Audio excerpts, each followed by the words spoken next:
पिछले 8 दिनों से इजरायल और ईरान में महायुद्ध चल रहा है। रोज बम वर्षा हो रही है, रोज मिसाइलें गिर रही हैं। कभी इजरायल के फाइटर जेट ईरानी ठिकानों को नष्ट कर रहे हैं, तो कभी ईरानी मिसाइलें इजरायल के शहरों को हिट कर रही हैं।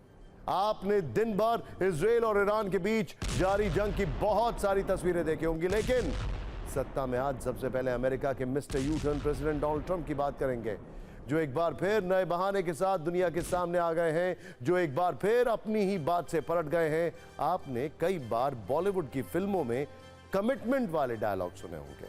फिल्मी हीरो कुछ ऐसा ही डायलॉग देते हैं कि एक बार कमिटमेंट कर दी फिर वो खुद की भी नहीं सुनते, लेकिन अमेरिका के राष्ट्रपति ट्रंप को, जो खुद को सीजफायर वाला हीरो बताने की कोशिश करते रहते हैं, उनके लिए डायलॉग थोड़ा बदल गया है। जो उन्होंने पिछले कुछ दिनों में किया, उसके आधार पर यही कहा जा सकता है कि वो एक बार जो कमिटमेंट करते हैं फिर उसे पूरा नहीं करते। अब ट्रंप को लेकर ऐसा ही कमेंट ट्रेंड कर रहा है। उदाहरण के लिए इजरायल और ईरान के युद्ध को ले लीजिए। कनाडा से G7 छोड़कर ट्रंप अचानक अमेरिका लौटे थे, ये कहते हुए कि बहुत बड़ा कुछ होने वाला है। वॉशिंगटन में सिचुएशन रूम में बैठकर ईरान पर अटैक की मंजूरी तक की बात कह दी, लेकिन अब ट्रंप की चेतावनी, ट्रंप की युद्ध वाली चिंगारियां, ट्रंप की धमकियां सब लगभग ध्वस्त होती नजर आ रही हैं। सिचुएशन रूम में तीसरी बैठक के बाद अमेरिका की ओर से कहा गया कि ईरान पर अब 2 हफ्ते बाद अगला फैसला होगा। मतलब ये कि चाहे कुछ हो जाए, ट्रंप का बहाना फिक्स है। ट्रंप पहले चाहे कुछ भी बोले, उनका पलटना फिक्स है, जो फिर से देखने को मिला है। ईरान पर अटैक को लेकर अब वो बस 2 हफ्ते और की बात कर रहे हैं। कैसे ईरान को लेकर व्हाइट हाउस की ओर से आए नए संदेश को सुनिए, उसके बाद अमेरिकी राष्ट्रपति ट्रंप का सच से सामना कराएंगे।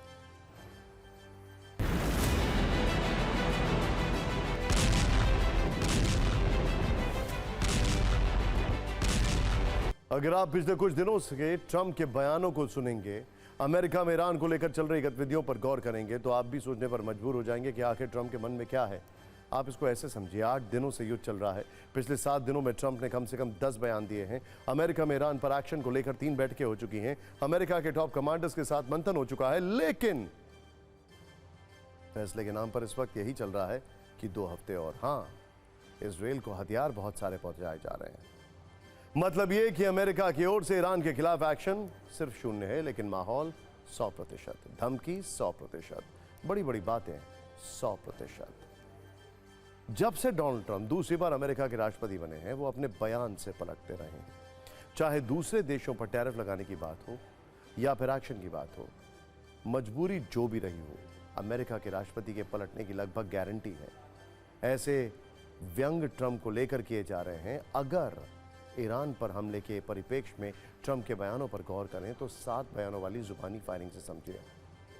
याद कीजिए ईरान को लेकर ट्रंप ने क्या कहा था, सोचिए। उन्होंने कहा था कि सीजफायर से भी बड़ा होने वाला है कुछ। ट्रंप ने यह भी कहा था कि पहले मैं शिकार था, अब शिकारी हूं। ईरान को चेतावनी देते हुए यह भी कहा था कि तेहरान के आसमान पर अमेरिका का कब्जा है। ट्रंप ने तो यहां तक कह दिया था कि खमनेई का ठिकाना उन्हें पता है। इसके अलावा कहा कि ईरान बिना शर्त सरेंडर करना होगा ईरान को। अब ईरान से बात नहीं होगी, ईरान को परमाणु हथियार नहीं बनाने देंगे। लेकिन यह सिर्फ जुबानी फायरिंग थी। एक्शन के नाम पर क्या हुआ? यही कि वो अब कह रहे हैं कि 2 हफ्ते और सोच लेता हूं। हां, जो एक्सपर्ट्स हैं वो ये जरूर कह रहे हैं कि ट्रंप कुछ अलग तरीके से दिख रहे हैं अब, क्योंकि वहां पर खमनेई रुकने का नाम नहीं ले रहे हैं। हां, स्टीव विटकॉफ, ईरान के जो ट्रंप के विशेष दूत हैं, स्टीव विटकॉफ, वो ईरान के विदेश मंत्री से बैकडोर बातचीत कर रहे हैं। क्या इसीलिए 2 हफ्ते का वक्त मांगा गया?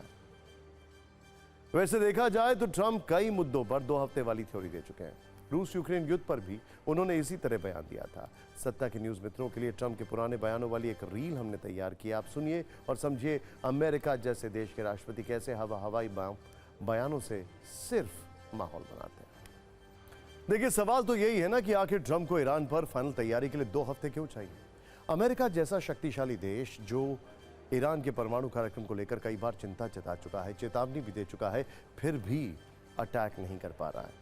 ऐसे में सवाल है कि ईरान के सामने अमेरिका की क्या मजबूरी है? आपको इसकी 5 वजह बता रहे हैं। ये ट्रंप को टेंशन देने वाले पॉइंट्स हैं। पहली वजह यह है कि ईरान पर हमले को लेकर अमेरिका को नेटो सहयोगियों का समर्थन उस तरह नहीं मिल रहा है जैसा वो चाहते हैं, क्योंकि ये जो नेटो देश है इनका फोकस अभी भी रशिया और यूक्रेन पर है। दूसरी वजह यह है कि अमेरिका को अरब देशों का खुला समर्थन नहीं मिल रहा है। ऐसा पहले लग रहा था कि परमाणु कार्यक्रम पर अरब देश अमेरिका के साथ खड़े होंगे, ईरान का विरोध करेंगे, लेकिन ऐसा देखने को नहीं मिल रहा है। और शायद यही वजह है कि ट्रंप अब बोल रहे हैं कि खमेनी को मारना जरूरी नहीं है। तीसरी सबसे बड़ी वजह है कि रूस और चीन सीधे सीधे ईरान के साथ है। इसको लेकर पुतिन ने ट्रंप को चेतावनी भी दे दी है और लगातार चीन से हथियार ईरान पहुंच रहे हैं। चौथी वजह यह भी मानी जा रही है कि अमेरिका और इजराइल ने ईरान की मिसाइल ताकत को कम आंका। मतलब यह कि अमेरिका को लग रहा था कि कुछ हमलों के बाद ही ईरान सरेंडर कर देगा, परमाणु कार्यक्रम रोकने पर राजी हो जाएगा, लेकिन कई परमाणु प्लांट के तबाह होने के बाद भी और कई परमाणु वैज्ञानिकों के मारे जाने के बाद भी ईरान के तेवर कम नहीं हुए हैं, बल्कि ऐसा खतरा है कि वो अमेरिका के अलग अलग बेसिस पर खतरनाक हमले कर सकता है और अमेरिका को गल्फ में हिला सकता है। आखिरी वजह यह है कि इस युद्ध से अमेरिकी अर्थव्यवस्था पर बुरा असर पड़ रहा है। अमेरिका के लोग भी युद्ध के समर्थन में नहीं है। हो सकता है कि इन्हीं वजहों पर विचार करने के बाद ट्रंप ईरान पर अभी फैसला लेने में समय ले रहे हैं और ईरान को नई समय सीमा दे रहे हैं। इंटरेस्टिंग बात यह है, जो सबसे इंटरेस्टिंग बात है वो ये है कि पब्लिक ओपिनियन ट्रंप के खिलाफ होता जा रहा है। सोचिए, ईरान के समर्थन में न्यूयॉर्क के अंदर प्रोटेस्ट हो रहा है। इसका मतलब क्या है? वो भी ट्रंप टावर के बेहद नजदीक। यानी अमेरिकन्स नहीं चाहते कि ट्रंप एक और वॉर जोन में जाएं। अमेरिका के राष्ट्रपति डोनाल्ड ट्रंप की मजबूरी चाहे जो भी हो, लेकिन इजराइल और ईरान में तबाही लगातार हो रही है। न इजराइल फाइटर जेट से हमलों पर ब्रेक लगा रहा है और ना ही ईरान की मिसाइलें रुक रही हैं। आपको 5 नए वीडियो के साथ बताते हैं कि इजराइल और ईरान का युद्ध कितना विनाशक रूप ले चुका है। पहला वीडियो ईरान के हमले का है। इजराइल का दावा है कि ईरान रिहायशी इलाकों को टारगेट कर रहा है। ईरान के हमलों में आम लोगों को नुकसान हो रहा है। कई घरों में खिड़की के शीशे टूट गए हैं। ये तस्वीर मिसाइल अटैक के थोड़ी देर बाद की है। ये वो इजराइल कह रहा है जिसने गाजा के 80% रिहायशी इलाके को तबाह कर दिया। खैर, ईरान ने इजराइल के बिशेरबा शहर पर आज फिर अटैक किया और यह बड़ा अटैक था। बैलिस्टिक मिसाइल से हमला किया गया। टाइम्स ऑफ इजराइल की रिपोर्ट के अनुसार यह मिसाइल माइक्रोसॉफ्ट के ऑफिस के नजदीक गिरी थी। इससे कई कारों में आग लग गई। आसपास के घरों को भी नुकसान पहुंचा। 6 लोग घायल हो गए। 6 से 7 लगातार दूसरे दिन बिशेरबा शहर पर मिसाइल हमला हुआ है। कल स्टॉक एक्सचेंज को टारगेट किया, अस्पताल को आज माइक्रोसॉफ्ट का ऑफिस, क्योंकि इंटरनेट तो ईरान में भी बंद है। ईरान अब इजराइल के बड़े सेंटर्स को भी टारगेट कर रहा है। ईरानी मिसाइल के हमलों में कैसे इजराइल का परमाणु रिसर्च सेंटर तबाह हो गया, आप देखिए। पूरी तरह तबाही, पूरी तरह। इजराइल के रेहोवोट शहर में ईरानी मिसाइल हमले के वेजमैन इंस्टीट्यूट ऑफ साइंस को काफी नुकसान पहुंचा है। इजराइल के हमले भी जो हैं वो रुक नहीं रहे हैं। इजराइल के F-16 ने ईरानी ड्रोन को हवा में ही मार गिराया। इसके अलावा इजराइल ने दावा किया कि ईरान की कई मिसाइलों को इंटरसेप्ट कर हवा में नष्ट कर दिया गया। इजराइल ने ईरान के अराक न्यूक्लियर रिएक्टर पर भी हमले का दावा किया है। आपको बता दें कि इजराइल के टारगेट पर ईरान के न्यूक्लियर प्लांट है। यह युद्ध भी ईरान के परमाणु कार्यक्रम की वजह से हो रहा है। इस युद्ध में पहली बार ईरान ने इजराइल पर क्लस्टर बम से हमला किया, और वो भी बैलिस्टिक मिसाइल के थ्रू। यह हमला इजराइल के गुशदान इलाके में हुआ। हमले में कई लोग घायल हुए। क्लस्टर बम एक ऐसा हथियार होता है जो हवा में फटता है और उसमें से छोटे छोटे बॉम्बलेट्स गिरते हैं। एक क्लस्टर बम 8 से 12 किलोमीटर के इलाके में तबाही मचा सकता है। जब ये छोटे छोटे बम जमीन पर गिरते हैं तो विस्फोट से भारी तबाही होती है। बड़ी बात यह है कि क्लस्टर बम में जरूरी नहीं कि सारे बम एक साथ फटें, कई बार कुछ समय बाद भी फटते हैं, तो लोग जो आसपास घूम रहे हैं उनको ज्यादा नुकसान होता है। क्लस्टर बम का इस्तेमाल ये बता रहा है कि अब यह युद्ध न सिर्फ भीषण हो चुका है, बल्कि अब इसमें कोई भी रूल्स और रेगुलेशन नहीं है। क्लस्टर बम का पहली बार इस्तेमाल दूसरे विश्व युद्ध में हुआ था, लेकिन 2008 में बनी कन्वेंशन ऑन क्लस्टर म्यूनिशन संधि के तहत क्लस्टर बमों के इस्तेमाल पर प्रतिबंध है। हालांकि कई इसके मेंबर्स हैं, कई इसके मेंबर्स नहीं हैं, जैसे रशिया इसका मेंबर नहीं है।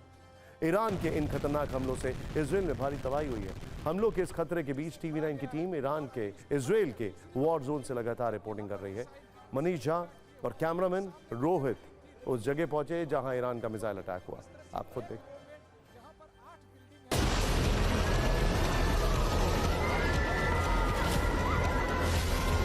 TV9 की टीम एक बार फिर उस लोकेशन पर पहुंची हुई है जहां पर कि ईरान के मिसाइल गिरे थे, जिसने आज सुबह इजराइल की शुरुआत की थी सबसे बड़ी तबाही के साथ। और इस वक्त एक के बाद एक उन तस्वीरों को भी हम आपको दिखा रहे हैं और साथ ही बताएंगे कि क्या कुछ हुआ था। तो देखिए, सबसे पहले आप देखिए सामने वाली इस बिल्डिंग को, ये जो माइक्रोसॉफ्ट की बिल्डिंग के ठीक पीछे में एक के बाद एक 8 ऐसी इमारतें हैं जो पूरी तरह से खंडहर बन चुकी है। ऐसा लग रहा है जैसा कि मैं इस वक्त गाजा के किसी इलाके में मौजूद हूँ। वहीं दूसरी बिल्डिंग को देख लीजिए, दूसरी बिल्डिंग की भी यही हालत है, तीसरी, चौथी, पांचवी की भी उधर वही हालत है। सबसे पहले मैं आपको वो जगह दिखाता हूँ जहां पर मिसाइल गिरे थे। यहाँ पर गिरा था मिसाइल, जिसके गड्ढे को आप दिखा रहे थे, और इस वक्त उसी गड्ढे को भरा गया है। आप देखिए, ये जो आप एरिया देख रहे हैं कितना बड़ा गड्ढा है। मैं इसको जस्ट केवल एक राउंड लगाता हूँ तो आप देखिए इतना बड़ा गड्ढा यहाँ पर बन गया था। जब मिसाइल यहाँ पर गिरी थी तो इतना बड़ा गड्ढा हो गया था। जब यहाँ पर मिसाइल गिरी, उसका इम्पैक्ट ये हुआ कि सामने की ये बिल्डिंग थी, दूसरी बिल्डिंग, तीसरी बिल्डिंग, चौथी बिल्डिंग, इस तरह से एक रो में यहाँ पर 8 बिल्डिंग है जो पूरी तरह से क्षतिग्रस्त हुई है। इजराइल से जंग के बीच खमेनी के लिए एक राहत भरी खबर है। 5 दिन पहले खमेनी के जिस वरिष्ठ सलाहकार अली शमखानी के मरने की खबर आई थी, अब दावा यह किया जा रहा है कि अली शमखानी जिंदा है। शमखानी ने बयान जारी कर कहा है कि इजराइल के स्ट्राइक में वो घायल हुए थे लेकिन मौत नहीं हुई। इजराइल की सरकारी मीडिया फारस न्यूज़ ने शमखानी का पूरा बयान प्रकाशित किया है। इसमें कहा गया है कि शमखानी अभी जीवित हैं। 13 जून को आईडीएफ ने अली शमखानी के मारे जाने का दावा किया था। अब आज ये संदेश दिया गया है कि वो जिंदा है। शमखानी का पद वैसे तो ईरान के सुप्रीम लीडर खमेनी के सलाहकार का है, लेकिन उन्हें खमेनी का सबसे करीबी माना जाता है। शमखानी के जिम्मे ईरान का परमाणु कार्यक्रम है। सवाल यही कि सच इजराइल के दावे में है या फिर ईरान के दावे में। वैसे आपको बता दें कि ईरान के सुप्रीम लीडर खमेनी को भी हत्या वाली धमकी दी जा रही है। इजराइल के प्रधानमंत्री नेतन्याहू खुद कह चुके हैं कि इस युद्ध का अंत खमेनी की मौत से होगा, लेकिन सवाल है क्या कूटनीति में सीधे किसी राष्ट्र प्रमुख को मारने की धमकी देना सही है? और बड़ा जवाब अभी इस वक्त ये आ रहा है, जब से इजराइल के डिफेंस मिनिस्टर ने खमेनी के मारने की बात की है, तब से नेतन्याहू उनसे नाराज हैं और उनको डांट लगाई है। ऐसा रिपोर्ट किया गया है।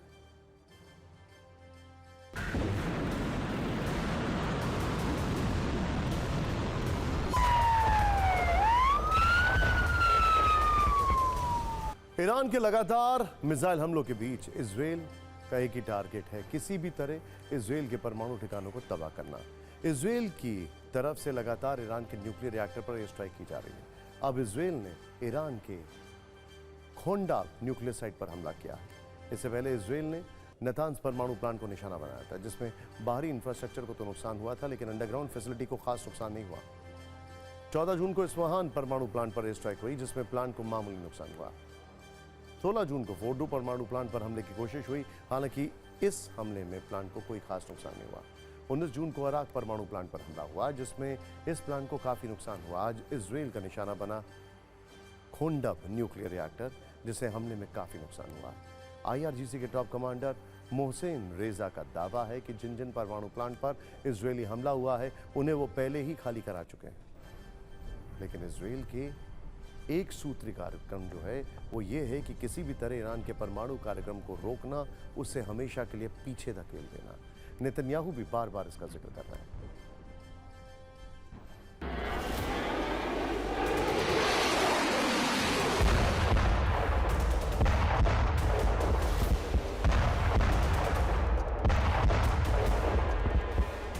ईरान भी अपने परमाणु ठिकानों पर हुए हमले का बदला लेना चाहता है। इसके लिए ईरान इजराइल के न्यूक्लियर ठिकाने को दहलाने की तैयारी कर रहा है। खबर है कि ईरान अब इजराइल के डिमोना परमाणु प्लांट पर हमला कर सकता है। ईरान ने इजरायली लोगों से तुरंत डिमोना खाली करने को कहा है, जिससे इस प्लांट पर ईरानी मिसाइल का जो अटैक का खतरा है वो और बढ़ गया है। हालांकि सुरक्षा के लिए थर्ड एयर डिफेंस सिस्टम तैनात है, जो कि अमेरिका का एयर डिफेंस सिस्टम है। डिमोना इजराइल का सबसे बड़ा न्यूक्लियर प्लांट है। हालांकि इजरायली मीडिया का कहना है कि ईरान परमाणु प्लांट पर हमले की धमकी देकर डराना चाहता है। ईरान पर हमला करने के फैसले से ट्रंप अचानक पीछे क्यों हट गए? सिचुएशन रूम में 3 बैठक के बाद भी ट्रंप ने अटैक का फाइनल ऑर्डर क्यों नहीं दिया? इसके पीछे की कई वजह हो सकती है, जिनमें से एक वजह है रूस के राष्ट्रपति व्लादिमीर पुतिन के तेवर, जो सीधे सीधे कह रहे हैं कि अगर अमेरिकी हमला ईरान पर हुआ तो अंजाम बुरा होगा। ईरान को लेकर एक बार फिर अमेरिका और रूस आमने सामने हैं। ट्रंप के पीछे हटने की वजह कहीं रूस की चेतावनी तो नहीं? रूस ही नहीं, चीन भी ईरान के साथ खड़े होकर ऐलान कर चुका है। रूसी राष्ट्रपति पुतिन और शी जिनपिंग की इसको लेकर भी बातचीत हुई है। उसके बाद रूस की तरफ से लगातार अमेरिका को चेतावनी दी जा रही है। रूसी विदेश मंत्रालय की प्रवक्ता मारिया ज़ाखारोवा ने कहा है कि अमेरिका किसी भी हालात में ईरान पर हमले के बारे में ना सोचे। ईरान के खिलाफ अमेरिका किसी तरह की सैन्य कार्रवाई ना करे। रूस का साफ मत है, ईरान के एटमी ठिकानों पर हमला करना सही नहीं होगा, और अगला हमला हुआ तो इसका मतलब यह होगा कि दुनिया तबाही के बेहद करीब है, और इस तबाही के परिणामों को कंट्रोल कर पाना किसी के हाथ में नहीं होगा। रूस के उप विदेश मंत्री सरगेई रावकोव ने भी अमेरिका को इस युद्ध से दूर रहने की नसीहत दी है। उन्होंने कहा कि इजरायल को सीधी सैन्य मदद भी अमेरिका को नहीं देनी चाहिए। ईरान पर हमला करना तो बहुत ही खतरनाक होगा, और इसके बाद स्थिति हाथ से निकल जाएगी। क्रेमलिन के प्रवक्ता दिमित्री पेस्कोव ने भी अमेरिका को चेतावनी दे दी है। कहा है कि ईरान पर अमेरिकी हमलों से परमाणु तबाही का खतरा होगा। रूस की इस चेतावनी का एक ट्रेलर इस रील में देखिए।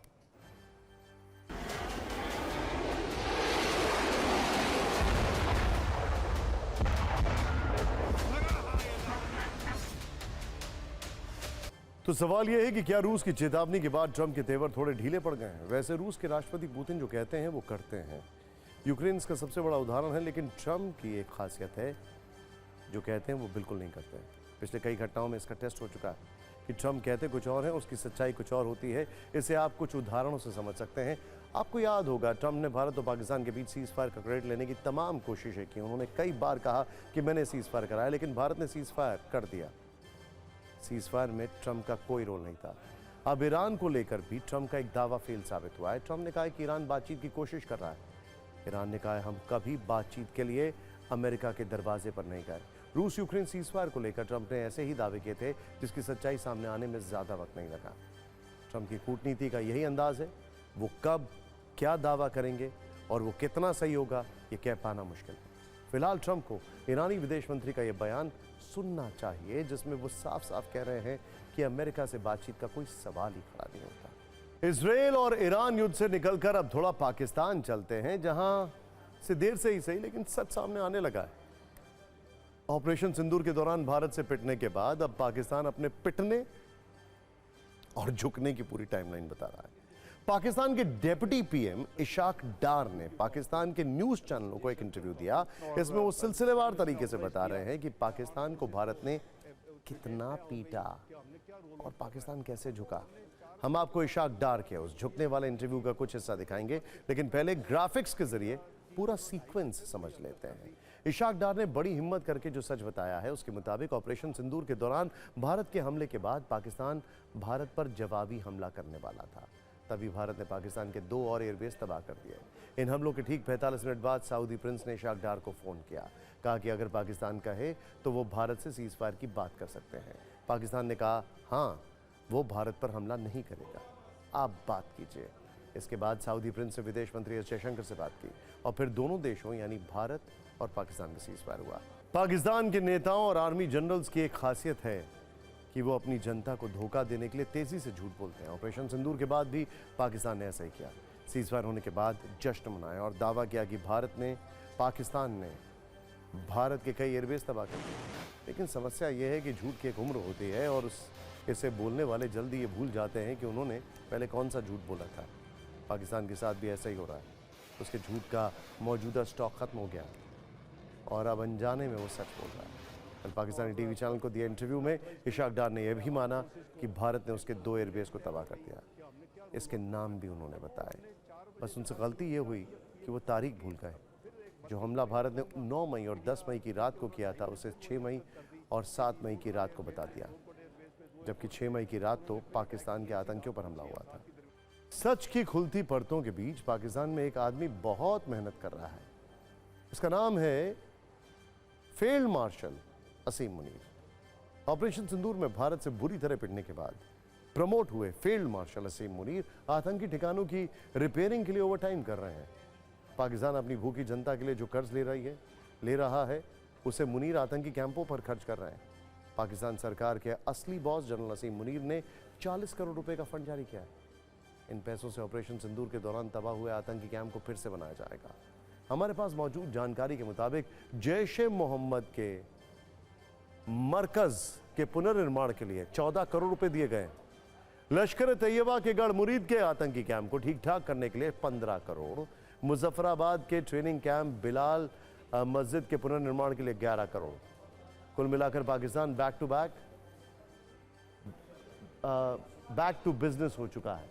वो फिर से आतंकी कैंपों को बना रहा है और हो सकता है कि कुछ दिन बाद वो उन्हें ट्रेनिंग देना भी शुरू करते हैं।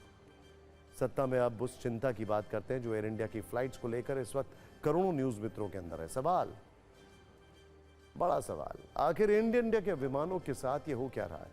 और इस प्रश्न की वजह खबर है, आज भी एयर इंडिया की 9 फ्लाइट्स को रद्द किया गया है और अहमदाबाद में हुए विमान हादसे के बाद सिर्फ 9 दिनों के अंदर एयर इंडिया की 84 फ्लाइट्स रद्द की जा चुकी हैं।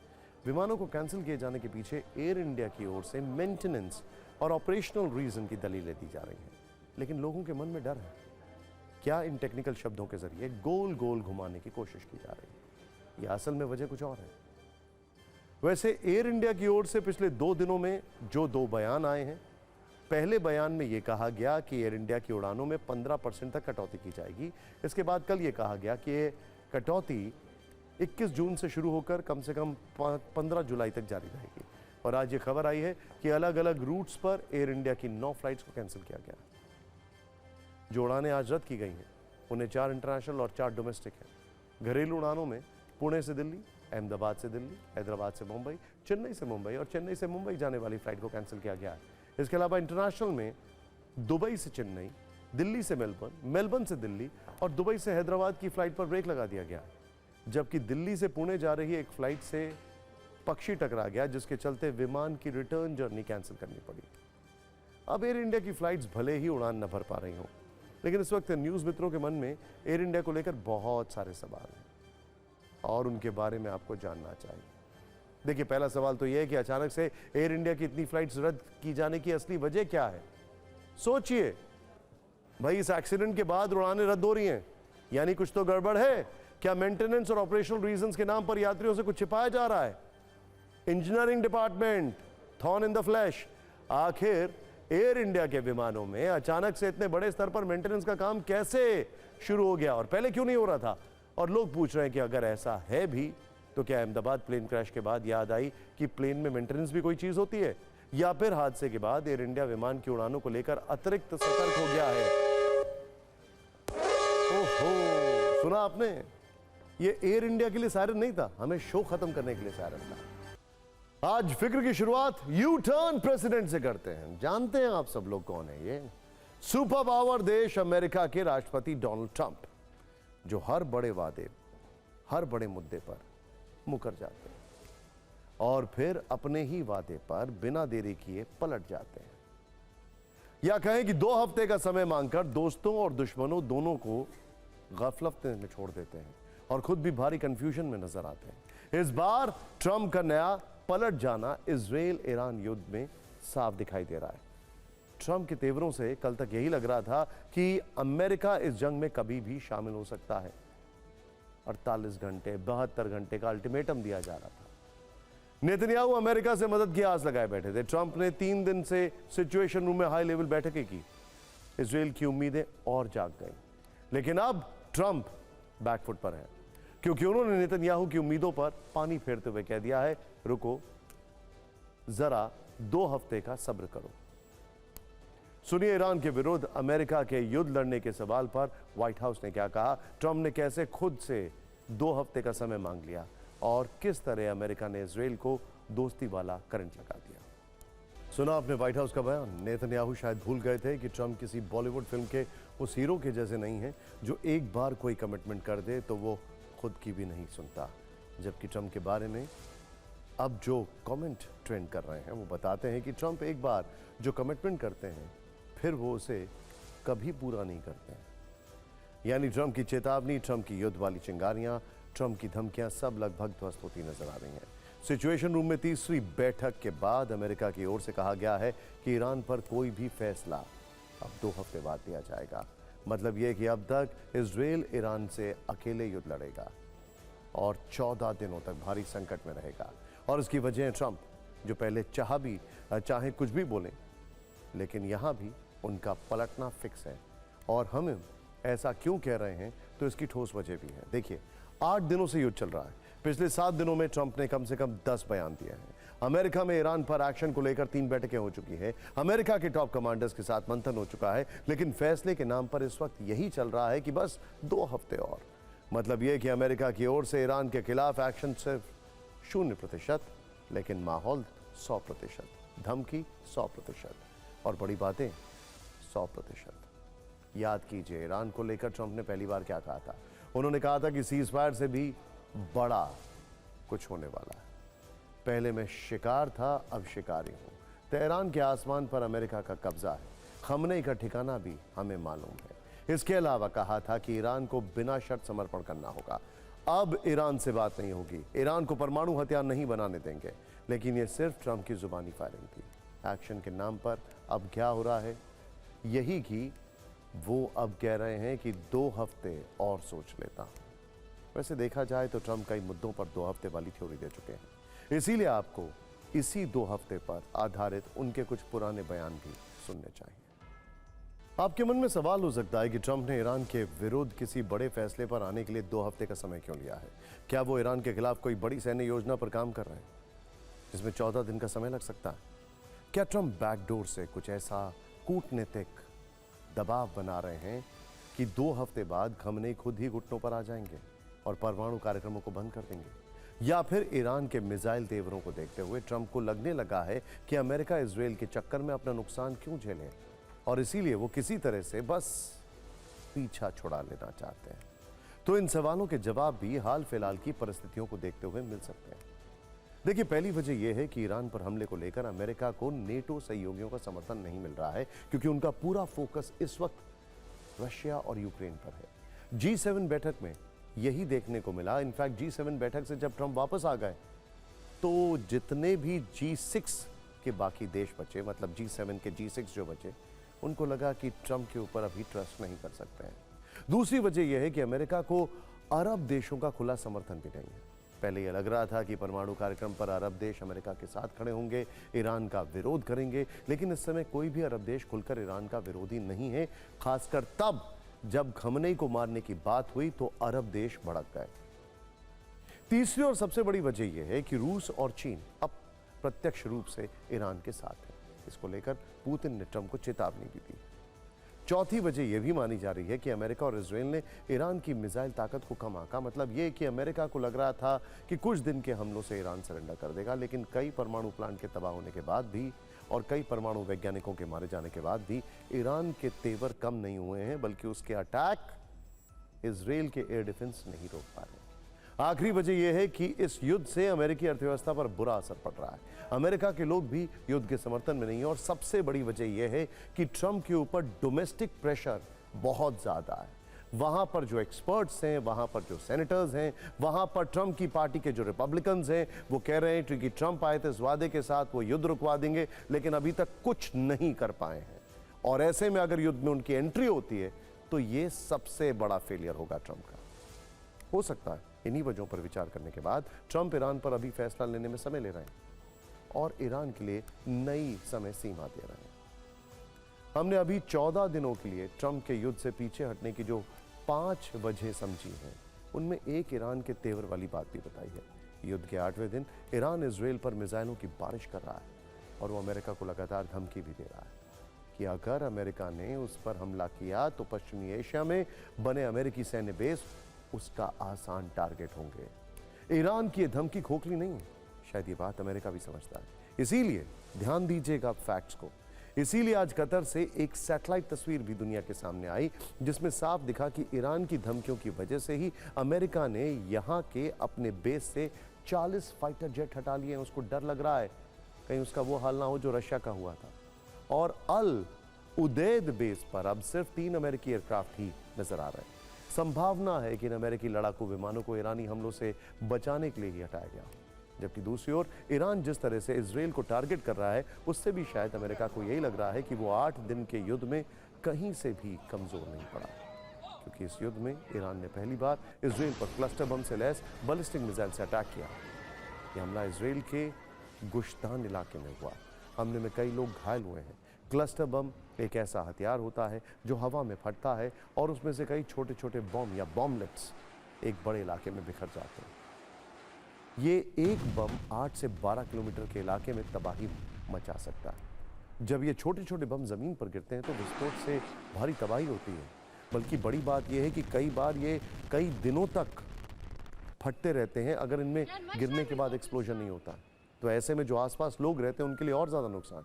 क्लस्टर बम का इस्तेमाल ये बता रहा है कि अब ये युद्ध कितना भीषण हो चुका है। क्लस्टर बम का पहली बार इस्तेमाल दूसरे विश्व युद्ध में हुआ था, लेकिन 2008 में बनी कन्वेंशन ऑन क्लस्टर म्यूनिशन संधि के तहत क्लस्टर बमों के इस्तेमाल पर प्रतिबंध है। इंटरेस्टिंगली आरोप लग रहे थे कि गाजा में इजराइल ने इसका इस्तेमाल किया। इसके अलावा ईरान के टारगेट पर इजराइल की सबसे बड़ा न्यूक्लियर प्लांट डिमोना भी है। डिमोना परमाणु ठिकाने पर ईरान 3 दिन से नॉनस्टॉप हमले कर रहा है। ये सायरन जो है ये वहीं का है। इजराइल का सबसे बड़ा परमाणु प्लांट तबाह करना ये टारगेट है ईरान का। खैर, ईरान ने इजरायली लोगों से तुरंत डिमोना खाली करने को कह दिया। ईरानी हमलों को अमेरिका का 3rd एयर डिफेंस सिस्टम रोकने में नाकाम रहा। खैर, ईरान के इन खतरनाक हमलों से इजराइल में भारी तबाही हुई है। हमलों के बीच खतरे इस हमलों को कवर करने के लिए पहुंचे हमारे सहयोगी मनीष झा की ग्राउंड रिपोर्ट।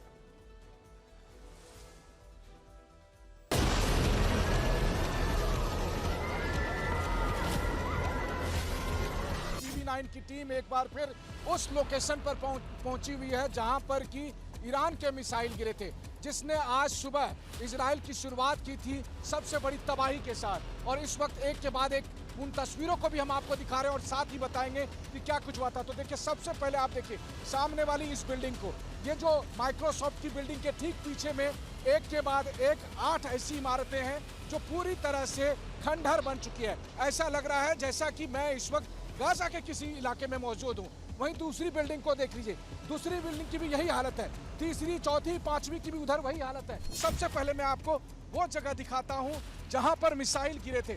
यहाँ पर गिरा था मिसाइल, जिसके गड्ढे को आप दिखा रहे थे, और इस वक्त उसी गड्ढे को भरा गया है। आप देखिए, ये जो आप एरिया देख रहे हैं कितना बड़ा गड्ढा है। मैं इसको जस्ट केवल एक राउंड लगाता हूँ तो आप देखिए इतना बड़ा गड्ढा यहाँ पर बन गया था। जब मिसाइल यहाँ पर गिरी थी तो इतना बड़ा गड्ढा हो गया था। जब यहाँ पर मिसाइल गिरी उसका इम्पैक्ट ये हुआ कि सामने की ये बिल्डिंग थी, दूसरी बिल्डिंग, तीसरी बिल्डिंग, चौथी बिल्डिंग, इस तरह से एक रो में यहाँ पर 8 बिल्डिंग है जो बुरी तरह से क्षतिग्रस्त हुई है। ईरान के भीषण हमलों की तस्वीरें देखकर आपके मन में एक सवाल होगा कि क्या इजराइल अमेरिका के बिना इस जंग में कमजोर पड़ रहा है? तो नेतन्याहू के तेवर और इजराइल के प्रहार को देखते हुए कहना शायद गलत होगा, क्योंकि अमेरिका से जब से ये खबर आई है कि ट्रंप ने 14 दिन का समय मांगा है, तो नेतन्याहू ने कहा कि उन्हें ईरान में परमाणु ठिकानों पर हमलों के लिए अमेरिका से हरी झंडी का इंतजार नहीं है। और आपको बता दें, इसका बैकग्राउंड ये है कि अमेरिका ने मना किया था नेतन्याहू को कि वो ईरान पर हमला ना करें, उसके बावजूद नेतन्याहू ने कदम उठाया। दूसरी ओर ओपन सोर्स इंटेल के हवाले से खबर आ रही है कि इजराइल ने बिना अमेरिका की मदद लिए हुए ईरान के सबसे सुरक्षित न्यूक्लियर प्लांट पर हमले की तैयारी कर ली है। खबर है कि इजराइल के कमांडो ईरान के फोर्डो न्यूक्लियर प्लांट पर हमला कर सकते हैं। कमांडो ऑपरेशन पर इजराइल विचार इसलिए कर रहा है क्योंकि 100 मीटर नीचे तक उसकी मिसाइलों का पहुंचना नामुमकिन है, और इजराइल को लगता है कि ईरान की बर्बादी तभी होगी जब फोर्डो में उसकी उन्नत सेंट्रीफ्यूज मशीनें तबाह हों, जो कि 60% तक शुद्धता के साथ यूरेनियम संवर्धन करती हैं। इसके अलावा इजराइल आज भी ईरान के वैज्ञानिकों को चुन चुन कर मार रहा है। युद्ध के 8वें दिन पता चला है कि तेहरान में विध्वंसक ड्रोन हमला करके इजराइल ने एक और न्यूक्लियर साइंटिस्ट का खात्मा कर दिया।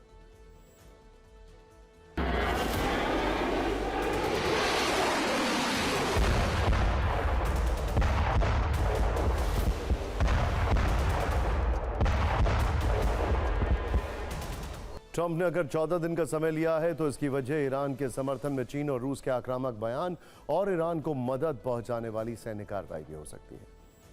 चीन ईरान के साथ कैसे खड़ा है, पहले ये समझते हैं। फॉक्स न्यूज के हवाले से एक एक्सक्लूसिव खबर आई है।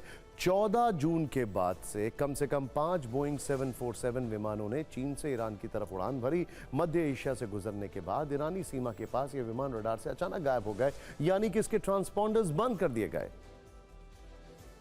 जताया जा रहा है कि चीन ईरान को हथियारों की सप्लाई कर रहा है। वहीं रूस ने आज क्या कहा, इस पर ध्यान दीजिएगा। रूसी विदेश मंत्रालय के प्रवक्ता मारिया ज़ाखारोवा ने कहा है, अमेरिका किसी भी हालत में ईरान पर हमले के बारे में न सोचे। ईरान के खिलाफ अमेरिका किसी तरह की सैन्य कार्रवाई न करे। रूस का साफ मत है कि ईरान के एटमी ठिकानों पर हमला करना सही नहीं होगा। अगर हमला हुआ तो इसका मतलब यह होगा कि दुनिया तबाही के बेहद करीब है। क्रेमलिन के प्रवक्ता दिमित्री पेस्कोव ने भी अमेरिका को चेताया। उन्होंने कहा कि ईरान पर अमेरिकी हमलों से परमाणु तबाही का खतरा होगा। अंग्रेजी की कहावत है, war is an expensive preposition, यानी जंग लड़ना काफी महंगा सौदा होता है। खमनेई को अंडर एस्टिमेट करने का मतलब क्या होता है, ये नेतन्याहू समझ गए हैं। इन मिसाइलों से, युद्ध में तेहरान से बरस रही मिसाइलों से बचने के लिए इजराइल कितना खर्च कर रहा है, ये रकम सुनकर आप हैरान हो जाएंगे। जरा ध्यान से देखिएगा ये मैथ्स। ईरानी हमले रोकने में इजराइल जिन एयर डिफेंस सिस्टम का धुआंधार इस्तेमाल कर रहा है, उनमें 3 तरह के इंटरसेप्टर्स की जरूरत होती है जो काफी महंगे हैं। एरो डिफेंस सिस्टम की एक इंटरसेप्टर मिसाइल की कीमत, होल्ड ऑन, 16.7 करोड़ से 25 करोड़ तक है। डेविड स्लिंग के एक इंटरसेप्टर की कीमत लगभग 8.3 करोड़ है। आयरन डोम के एक इंटरसेप्टर की कीमत 17 लाख से 83 लाख।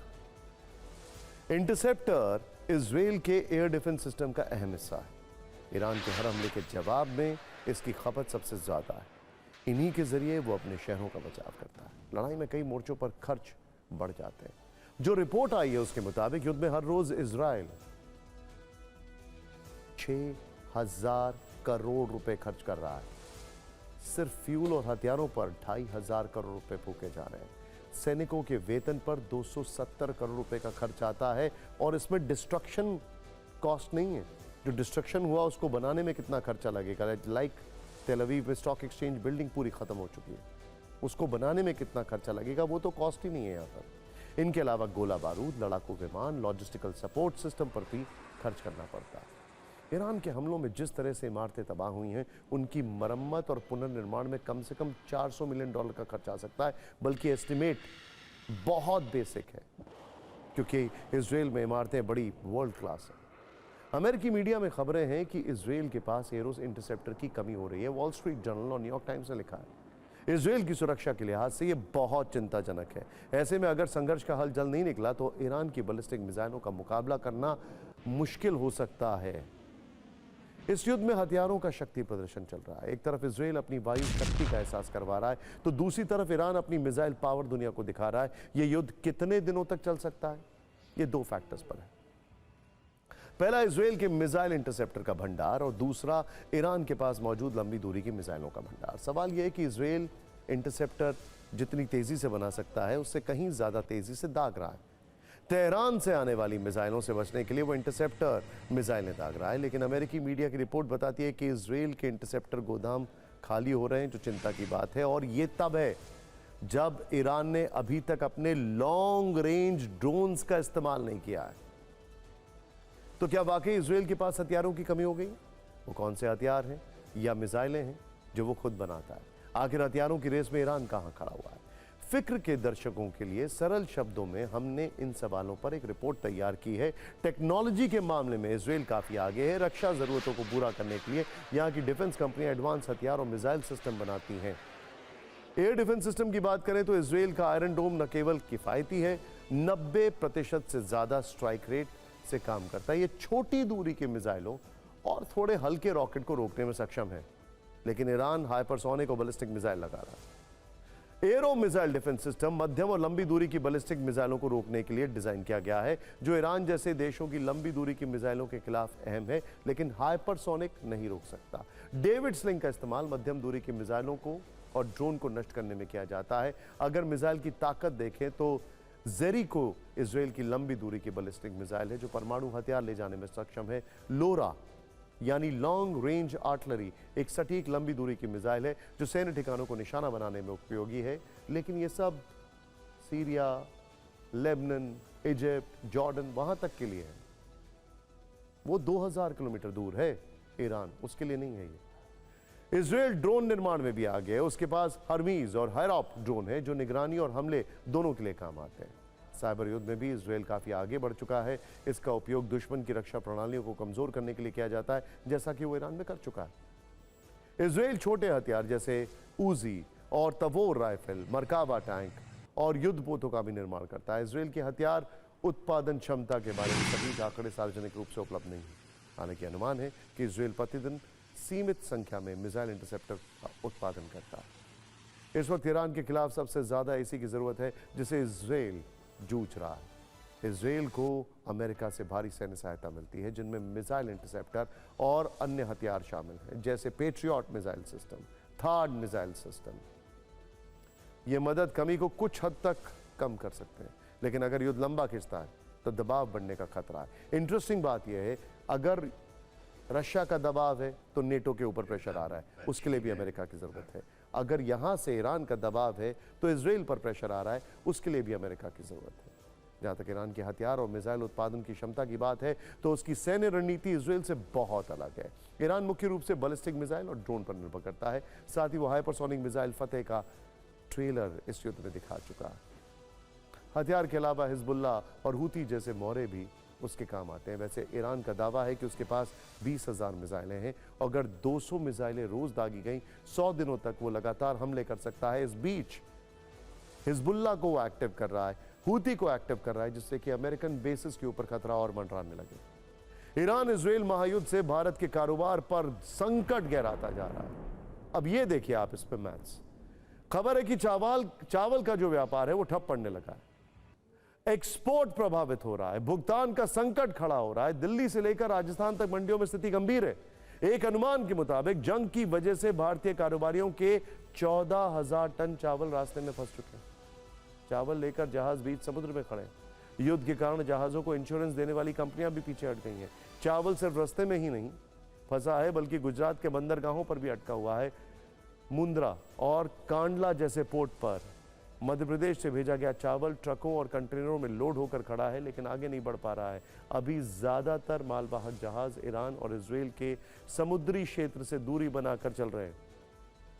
चावल का एक्सपोर्ट थमने से पेमेंट भी रुक गया है। चावल मिल मालिकों का कहना है कि फैक्ट्री में तैयार चावल रखने की जगह नहीं बची है। एक्सपोर्ट बंद होने से काम रोकना पड़ सकता है। इससे वो किसानों से खरीदारी भी बंद कर देंगे, जिसका सीधा असर ग्रामीण अर्थव्यवस्था पर होगा।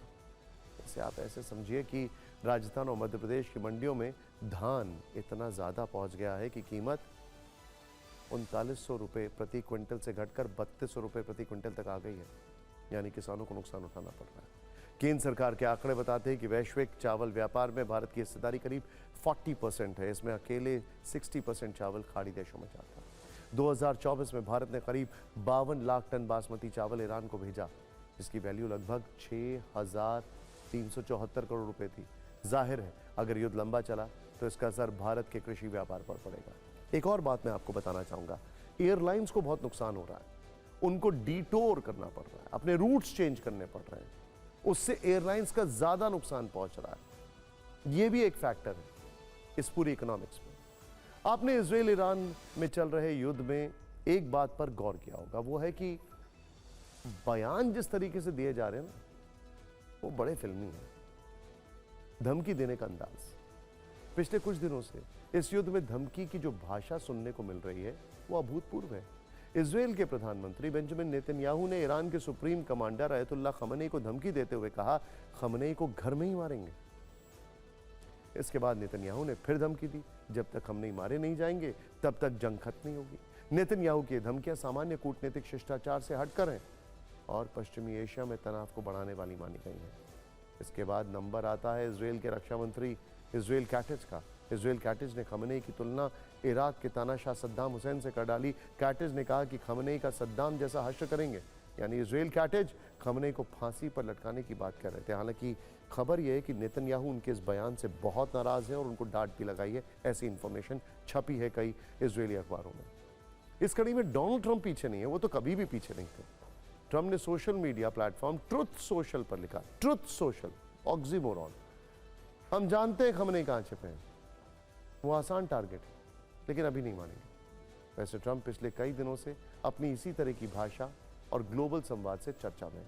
आमतौर पर गली नुक्कड़ पर इस तरह की कैजुअल भाषा सुनने को मिलती है, जब दो पक्ष एक दूसरे को धमकी देते हुए कहते हैं घर में घुसकर मारेंगे या फिर मारेंगे कम और घसीटेंगे ज़्यादा। ये फिल्मी डायलॉग टाइप धमकियां जब वर्ल्ड लीडर्स देने लगे तो समझ जाना चाहिए कि ग्लोबल कूटनीति का स्तर कहां पहुंच गया है।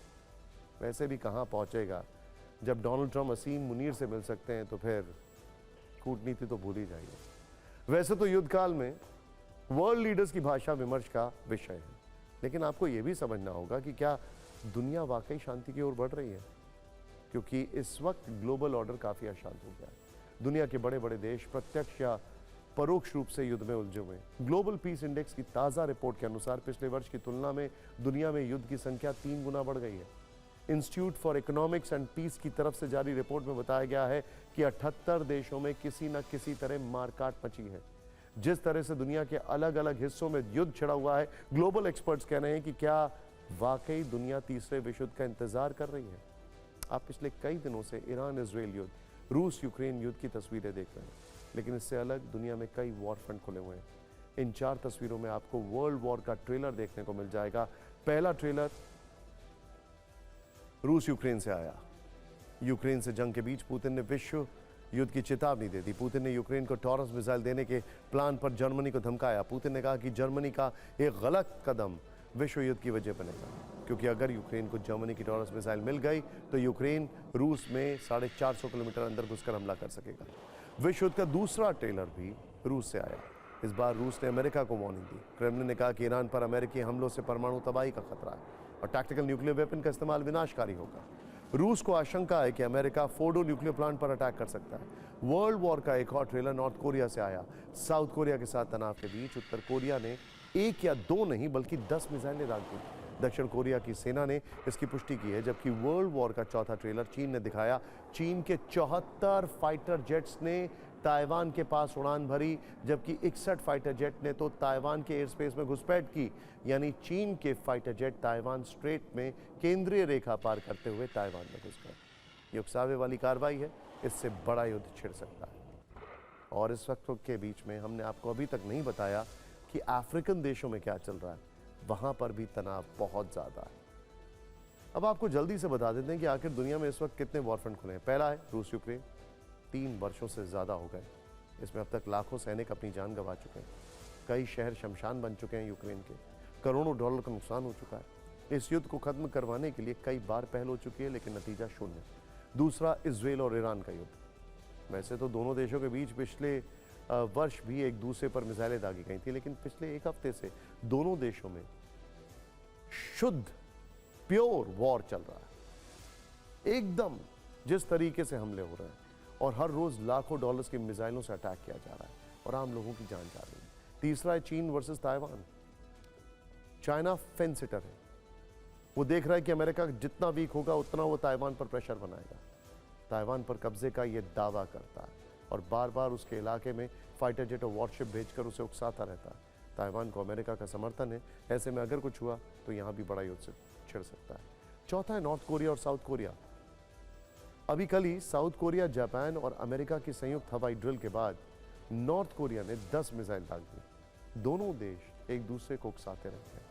उत्तर कोरिया लगातार मिसाइल परीक्षण कर सियोल को डराता है, जबकि दक्षिण कोरिया अमेरिका के साथ सैन्य अभ्यास करता है। इस वजह से नॉर्थ कोरिया नाराज रहता है।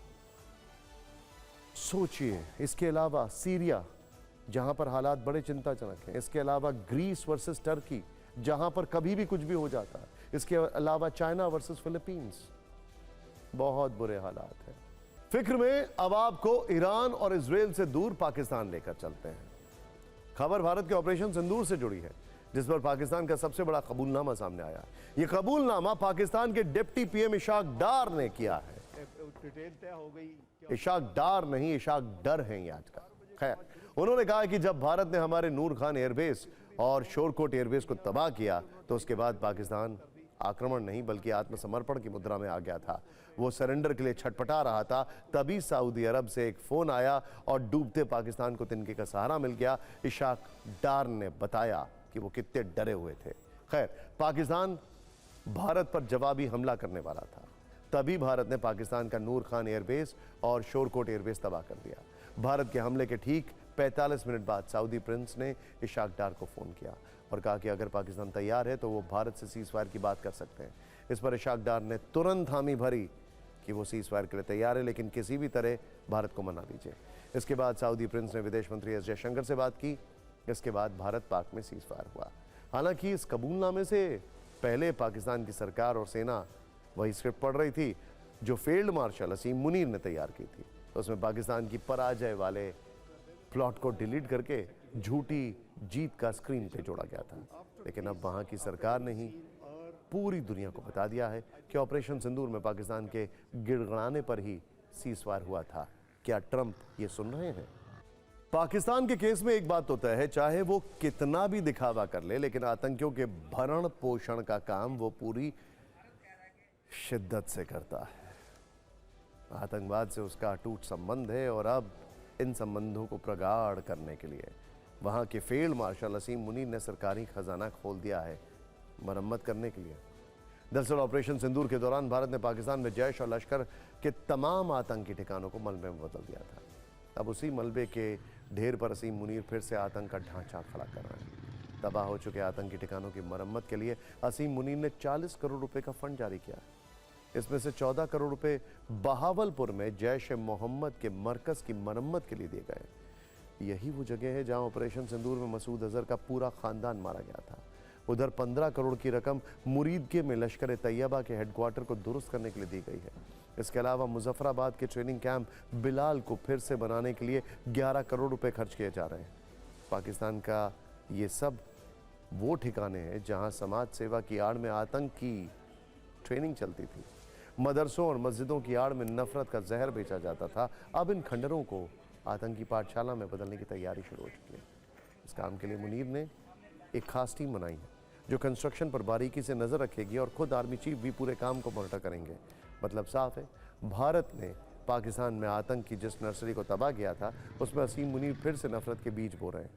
हालांकि इस बार तो ये ठिकाने मरम्मत के लायक बच गए, लेकिन पाकिस्तान ने अगर दोबारा गलती की तो फिर वो खुद की मरम्मत करने लायक भी नहीं बच पाएगा। फिक्र में अब उस चिंता की बात जो एयर इंडिया की फ्लाइट्स को लेकर इस वक्त करोड़ों लोगों के अंदर है। सोचिए, एक बड़ा सा एग्जाम्पल है, विमान उड़ता है, हवा में 2 घंटे रहता है, चाहे वो बोइंग हो या एयरबस, उसके बाद लैंड कर जाता है, कहते हैं टेक्निकल फॉल्ट है। कल हुआ ये, मेरे दोस्त के साथ हुआ, वियतनाम जा रहे थे एयर इंडिया से। सवाल है आखिर एयर इंडिया के विमानों के साथ क्या हो रहा है? इस प्रश्न की वजह एक खबर है, आज भी एयर इंडिया की 9 उड़ानों को रद्द कर दिया गया। अहमदाबाद में हुए विमान हादसे के बाद सिर्फ 9 दिनों के अंदर एयर इंडिया की 84 फ्लाइट्स रद्द की जा चुकी हैं। विमानों को कैंसिल किए जाने के पीछे एयर इंडिया की ओर से मेंटेनेंस और ऑपरेशनल रीजंस की दलीलें दी जा रही है, लेकिन लोगों के मन में खौफ है। क्या इन टेक्निकल शब्दों के जरिए गोल मोल घुमाने की कोशिश की जा रही है या वजह कुछ और है? वैसे एयर इंडिया की ओर से पिछले 2 दिनों में 2 बयान आए। पहले बयान में कहा गया कि एयर इंडिया की उड़ानों में 15% तक की कटौती की जाएगी। इसके बाद कल ये कहा गया कि ये कटौती 21 जून से शुरू होकर कम से कम 15 जुलाई तक जारी रहेगी। और आज ये खबर आई कि अलग अलग रूट्स पर एयर इंडिया की 9 फ्लाइट्स को कैंसिल किया गया। जो उड़ानें आज रद्द की गई हैं उन्हें 4 इंटरनेशनल और 4 डोमेस्टिक। घरेलू उड़ानों में पुणे दिल्ली, अहमदाबाद दिल्ली, हैदराबाद मुंबई, चेन्नई मुंबई जाने वाली फ्लाइट्स को कैंसिल कर दिया गया। इसके अलावा इंटरनेशनल में दुबई से चेन्नई, दिल्ली से मेलबर्न, मेलबर्न से दिल्ली, दुबई से हैदराबाद की फ्लाइट पर ब्रेक लगा दिया गया। जबकि दिल्ली से पुणे जा रही एक फ्लाइट से पक्षी टकरा गया, जिसके चलते विमान की रिटर्न जर्नी कैंसिल करनी पड़ी। खैर, अब एयर इंडिया की फ्लाइट्स भले ही उड़ान न भर पा रही हों, लेकिन इस वक्त यात्रियों के मन में एयर इंडिया को लेकर बहुत सारे सवाल हैं जिनके बारे में आपको जानना चाहिए। देखिए, पहला सवाल यह है कि अचानक एयर इंडिया की इतनी फ्लाइट्स रद्द किए जाने की असली वजह क्या है? डर गए हैं? क्या मेंटेनेंस और ऑपरेशनल रीजंस के नाम पर यात्रियों से कुछ छिपाया जा रहा है? इंजीनियरिंग डिपार्टमेंट आखिर एयर इंडिया के विमानों में अचानक से इतने बड़े स्तर पर मेंटेनेंस का काम कैसे हो रहा है, तो पहले क्यों नहीं हुआ? और लोग पूछ रहे हैं कि अगर ऐसा है भी तो क्या अहमदाबाद प्लेन क्रैश के बाद याद आई कि प्लेन में मेंटेनेंस की कुछ प्रॉब्लम्स थी? क्या प्लेन क्रैश इसके लिए एक सिग्नल देना जरूरी था? या फिर हादसे के बाद एयर इंडिया विमानों की उड़ानों को लेकर अतिरिक्त सतर्क हो गई है, चाहे वो पायलट्स हो या टेक्निकल स्टाफ हो? इस पर एक्सपर्ट्स क्या कह रहे हैं, जरूर देखते हैं।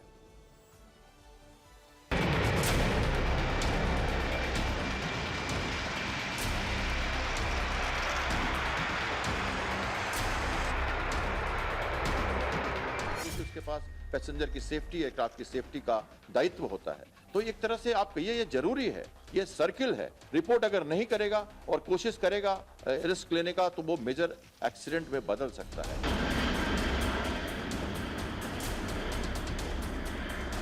लाइन टेक्नीशियंस थे जो टर्न अराउंड करते हैं और ब्रेक टाइम मेंटेनेंस करते हैं जहाज की, वो कहीं ना कहीं छोटी मोटी मिस्टेक्स या छोटे मोटे स्नैक्स को रिपोर्ट नहीं करते थे। और अब जब ये एक्सीडेंट हुआ है उसके बाद से सबको डर लग गया है कि कहीं छोटी मिस्टेक कुछ बड़ा एक्सीडेंट नहीं कर दे और उन पर जिम्मेदारी नहीं आ जाए। इसलिए आई थिंक जो भी स्नैक उनको दिखता है वो उसको रिकॉर्ड पर ला रहे हैं।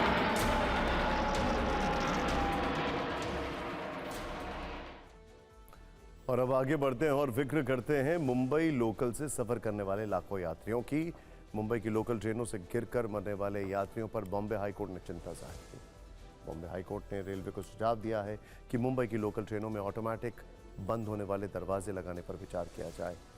हाईकोर्ट में सुनवाई के दौरान 9 जून की उस दर्दनाक घटना का उल्लेख किया गया है जिसमें थाने जिले में मुंब्रा के पास चलती लोकल ट्रेन से 13 यात्री गिर गए थे। 4 की मौत हो गई थी, 9 लोग जख्मी हो गए थे।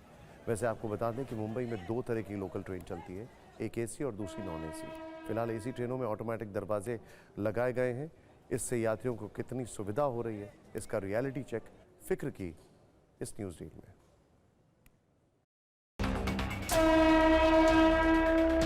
यात्री कृपया ध्यान दें।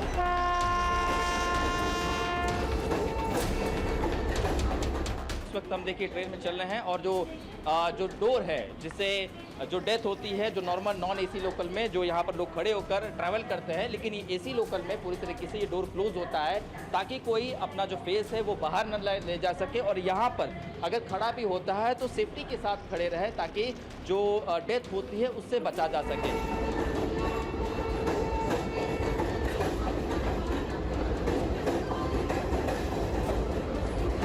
यहाँ पे बहुत सारे लोग खड़े होते हैं और स्टेशन आता है जब कहाँ उतरना है कहाँ नहीं उतरना है वो बहुत प्रॉब्लम होती है। यहाँ से वहाँ होता रहता है। कभी कभी कोई स्टेशन दोनों साइड होता है, कोई स्टेशन एक साइड होता है, तो बहुत दिक्कतें होती हैं। और डोर ऑटोमेटिकली क्लोज हो जा रहे तो लोग अपने आप सेफ्टी तो ले ही रहे हैं फिर।